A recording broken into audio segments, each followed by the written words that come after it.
అందరికీ నమస్తే. ఈరోజు మన డే 199 మార్నింగ్ 5:00 లేసాను. సో, లేసిన తర్వాత ఫ్రెష్ అప్ అయ్యి half an hour meditation complete చేసుకున్నా. అండ్ మీరు కూడా మెడిటేషన్ చేయండి. తర్వాత 48 లాస్ ఆఫ్ పవర్ బుక్ చదువుతున్నాను. లా నంబర్ 39 చాలా ఇంట్రెస్టింగ్ ఉంటది. చాలా హెల్ప్‌ఫుల్ కూడా. So, do watch it. So, morning అకాడమీకి వెళ్ళలేదు. చిన్న వేరే పనుండే. కాబట్టి స్ట్రెయిట్‌గా జిమ్‌కెళ్ళిపోయినా. అకాడమీకి ఈవినింగ్ ఎళ్తా అనమాట. So, starting with some warm up, neck rotation, head rotation, hip rotation. So, body అంతా ఫ్రై చేస్తున్నాను. ఎందుకంటే బ్యాక్ వర్కౌట్ కాబట్టి కంప్లీట్‌గా బ్యాక్ మజిల్స్ అన్నీ వార్మ్ అప్ చేశాననమాట. So, starting with the pull ups. So, pull ups అయిపోయిన తర్వాత లాట్ పుల్ డౌన్ 3 సెట్స్ అనమాట. తక్కువ వెయిట్, హెవీ రెప్స్. సో, నేను కంప్లీట్‌గా హెవీ రెప్స్ మీద కాన్సంట్రేట్ చేస్తున్నాననమాట. వెయిట్ తక్కువతోని. మజిల్ ఎండ్యూరెన్స్ పెంచుతున్నాననమాట. So, it's a seated rowing. తర్వాత మైనస్ రాడ్ రోయింగ్ అంటాం దీన్ని.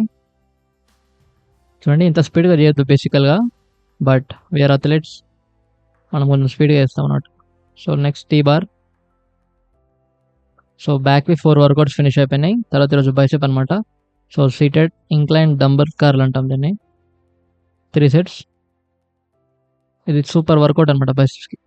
తర్వాత ఇది barbell bicep curl which is very easy. But దాని తర్వాత ఇది కొట్టడం కొంచెం కష్టమవుతది. సో, జిమ్ కంప్లీట్ అయిపోయింది. ఇంటికి స్టార్ట్ అయిపోతున్నాను. Drink water. ఎక్కువ వాటర్ తాగండి. హీట్ చాలా ఎక్కువుంది. సో, ఇంటికొచ్చేసి మార్నింగ్ ఏదైనా టాపిక్ అంతా ఎక్స్‌ప్లెయిన్ చేసేసిన. లా నంబర్ 39 చాలా ఇంట్రెస్టింగ్ ఉంటది. Watch the full video. తర్వాత ఎడిటింగ్ చేసేసిన. సో, ఆఫ్టర్‌నూన్ వేరే పని మీద బయటికెళ్ళిపోయి ఈవినింగ్ అకాడమీకెళ్ళినా. మీకోటి చూపిస్తా చూడండి. అకాడమీలో కరెంట్ పోయింది. I will show you one thing you guys. చూడండి ఆ బాబు ఏజ్ 4 ఇయర్స్ అంట. చీకట్లో వాడొక్కడే వర్కౌట్ చేస్తున్నాడు. అక్కడ ఇద్దరు మాస్టర్స్ కూర్చున్నారు. See look at the dedication of that guy. 4 years guy. ఒక 4 సంవత్సరాల పిల్లగాడు అంత చేస్తున్నాడనమాట. తర్వాత కొద్దిసేపు వెనక కరెంట్ వచ్చింది. సో, మనల్ని ఎవరైనా కొట్టేటప్పుడు మనం వాళ్ళని కొట్టకుండా ఎట్లా స్లిప్ అవ్వాలి. అంటే హెడ్ మూవ్‌మెంట్. ఎంత ఫాస్ట్‌గా హెడ్ మూవ్‌మెంట్ తీసుకెళ్ళాలనేది ప్రాక్టీస్ చేస్తున్నాం అనమాట.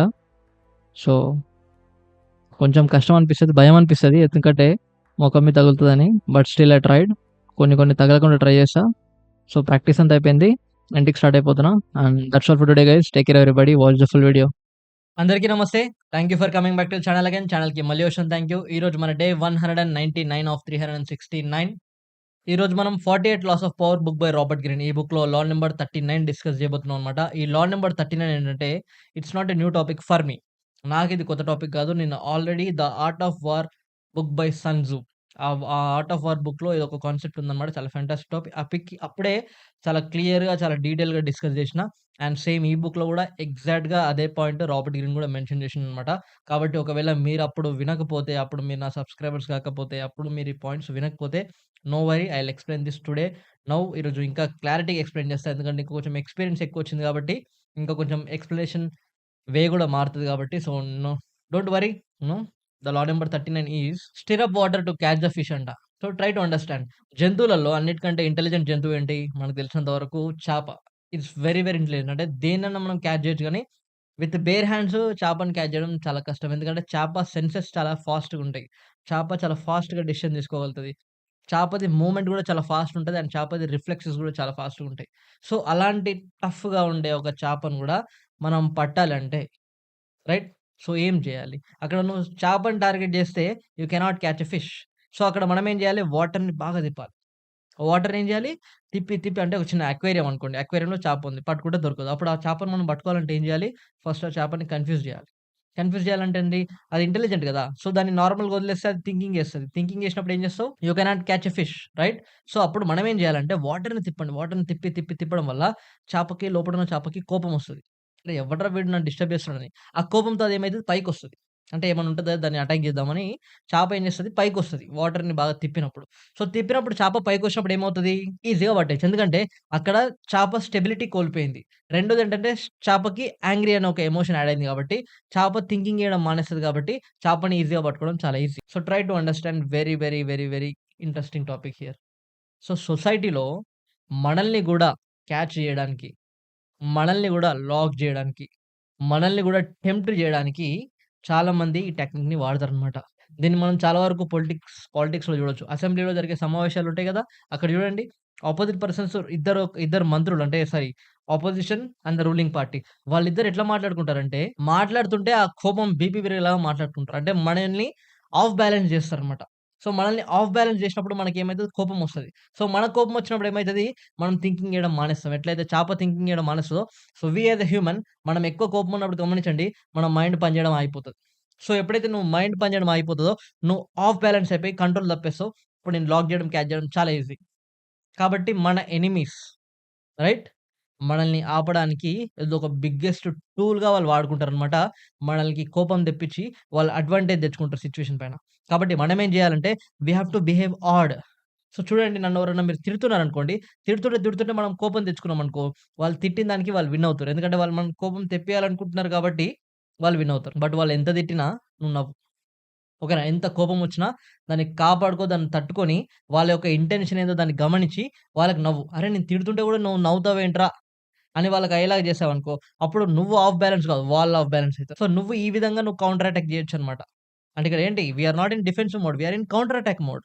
అంటే నన్ను ఒకడు ఇబ్బంది పెట్టాలనుకున్నప్పుడు నేను దాన్ని తప్పించుకోవడం గాదు. నేను వాళ్ళని ఎట్లా ఇబ్బంది పెట్టాలి? రైట్? నాకు కోపం తెప్పిస్తున్నారు. రైట్? వాళ్ళ ఇంటెన్షన్ ఏంది? నన్ను ఆఫ్ బ్యాలెన్స్ చేసి నన్ను క్యాచ్ చేద్దాం అనుకుంటున్నారు. నన్ను లాక్ చేద్దాం అనుకుంటున్నారంటే, సో, మనమేం చేయాలి? We should not be like that much good people. అంటే మనం అంత మంచోళ్ళం కూడా ఏం కాదు కదా! సో, మనల మీద అటాక్ చేయాల్సినోనికి మనం కూడా అటాక్ చేయాలి. That is about the power. ఇక్కడ పవర్ ఎక్కడొస్తది నీకు? అటాక్ చేసినప్పుడు నువ్వు డిఫెన్స్ మోడ్‌లో ఉంటే పవర్ ఉంటదా నీకు? కాదు. 48 లాస్ ఆఫ్ పవర్‌లో పవర్ గురించే మాట్లాడతారు కాబట్టి డెఫినిట్‌గా వాళ్ళు అటాక్ చేసినప్పుడు నువ్వు దానికి కౌంటర్ అటాక్ ఇచ్చినప్పుడే you will get power over that situation. కాబట్టి కౌంటర్ అటాక్ ఎప్పుడిస్తాం మనం?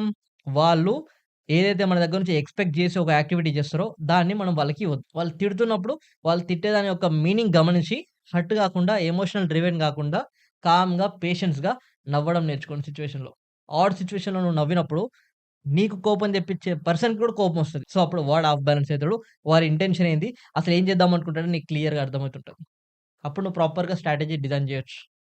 కాబట్టి ట్రై టు అండర్‌స్టాండ్. సొసైటీలో there are so many people మనల్ని డ్రాగ్ చేసేవాళ్ళు చాలా మందుంటారు. మనల్ని డిస్టర్బ్ చేసేవాళ్ళు చాలా మందుంటారు. వాళ్ళకి అడ్వాంటేజ్ ఇయ్యొద్దు. అడ్వాంటేజ్ మన దగ్గరే పెట్టుకోవాలంటే మనము యాంగర్ మేనేజ్‌మెంట్, ఎమోషనల్ స్టెబిలిటీ చాలా అంటే చాలా ఇంపార్టెంట్ అని ఇక్కడ మనకి రాబర్ట్ గ్రీన్ చెప్తున్నాడనమాట. సో, దీన్ని 'ఆర్ట్ ఆఫ్ వార్‌లో' సంజు కూడా అదే చెప్పాడు. ఆపోజిట్ ఉన్న రాజ్యంకి, నీ రాజ్యంకి మధ్య గొడవైనప్పుడు ఆ రాజ్యంని ఫస్ట్ ఆఫ్ బ్యాలెన్స్ చేయాలి. ఆఫ్ బ్యాలెన్స్ చేయాలంటే వాళ్ళకి కొన్ని ఇరిటేటింగ్ థింగ్స్ చేయాలి. వాళ్ళకి ఇరిటేటింగ్ థింగ్స్ చేసినప్పుడు వాళ్ళకి కోపం వచ్చేస్తది. వాళ్ళకి కోపం వచ్చినప్పుడు వాళ్ళు థింకింగ్ చేయడం, స్ట్రాటజీ చేయడం మర్చిపోతారు. సో, అప్పుడు వాళ్ళు ఈజీ‌గా దొరికేస్తారనమాట. Try to understand. It's a very very helpful topic. ఎక్కడైనా మనం చూడండి ఫ్యూచర్‌లో the world is going to be very much competitive. చాలా కాంపిటీటివ్‌గా ఉందనమాట.